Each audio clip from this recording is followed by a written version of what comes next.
भाग 1। शुरुआत एक सपने की। इंदौर की तंग गलियों में हर सुबह एक आवाज गूंजती थी, ताजी सब्जियां ले लो। यह आवाज थी 16 साल के अर्जुन की, जो अपने पिता के साथ ठेले पर सब्जियां बेचता था। उनके पास ज्यादा कुछ नहीं था, एक टूटी फूटी झोपड़ी, मामूली आमदनी। लेकिन अर्जुन के पास एक अनमोल चीज थी, एक सपना। उसका सपना था एक दिन बड़ा इंजीनियर बनने का, शहर की ऊंची इमारतों में बैठकर कोड लिखना, तकनीक से दुनिया बदलना। लेकिन जब वह स्कूल से लौटकर ठेले पर खड़ा होता तो लोग उसकी उम्र पूछते नहीं, सब्जी के दाम पूछते थे। उसकी मां अक्सर कहती, बेटा, सपनों से पेट नहीं भरता। लेकिन अर्जुन जानता था, सपने सच होते हैं अगर उनका पीछा किया जाए। भाग 2। संघर्ष की शुरुआत। अर्जुन ने सरकारी स्कूल से 10वीं की परीक्षा पास की, 85% अंकों के साथ। ये उनके मोहल्ले के लिए चमत्कार जैसा था। लेकिन आगे की पढ़ाई के लिए पैसे नहीं थे। उसके पिताजी ने कहा, बेटा, दुकान में हाथ बटाओ, पढ़ाई बाद में भी हो सकती है। अर्जुन के दिल में तूफान था। उसने ठेले पर भी पढ़ाई जारी रखी, सब्जी तौलते वक्त भी किताबों में डूबा रहता। जब सब्जियां नहीं बिकती, वह सड़कों के किनारे बैठकर पुराने नोट्स दोहराता।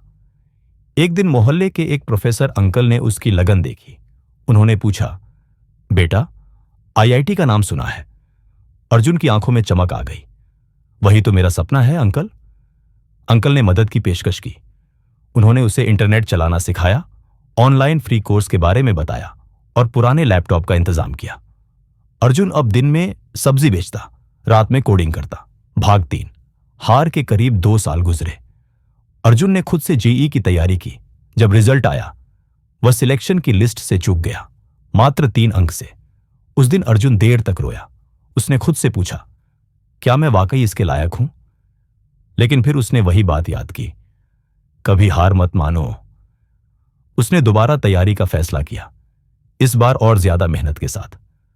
अब वह ठेले पर मोबाइल से वीडियो लेक्चर देखता, रात को नींद छोड़कर पढ़ता। मां पिता भी अब उसकी लगन को पहचान चुके थे। वह कहते, बेटा, सपनों की कीमत हमसे ज्यादा कौन जान सकता है। भाग 4। उजाले की सुबह अगले साल जब जी एडवांस्ड का रिजल्ट आया, अर्जुन एयर 4517 लाकर पूरे शहर में छा गया। टीवी वाले उसके ठेले पर इंटरव्यू लेने आए। अखबारों में हेडलाइन बनी, सब्जी वाले के बेटे ने किया आईआईटी टॉप। अर्जुन का एडमिशन आईआईटी बॉम्बे में कंप्यूटर साइंस में हो गया।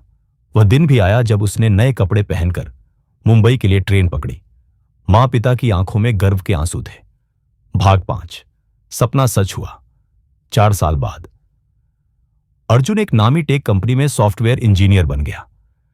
पहली सैलरी से उसने अपने माता पिता के लिए नया घर खरीदा और एक डिजिटल प्लेटफॉर्म शुरू किया, गरीबों के लिए फ्री कोचिंग। हर हफ्ते वह जरूरतमंद बच्चों को ऑनलाइन पढ़ाता और एक ही बात कहता, मैं कोई खास नहीं हूं, मैंने सिर्फ हार नहीं मानी। अगर मैं कर सकता हूं तो तुम भी कर सकते हो। मूल संदेश, कभी हार मत मानो। हर किसी की जिंदगी में कठिनाइयां में आती हैं, लेकिन जो हार नहीं मानते वही इतिहास बनाते हैं। अर्जुन की कहानी हमें यही सिखाती है, सपने देखो, मेहनत करो और कभी पीछे मत हटो।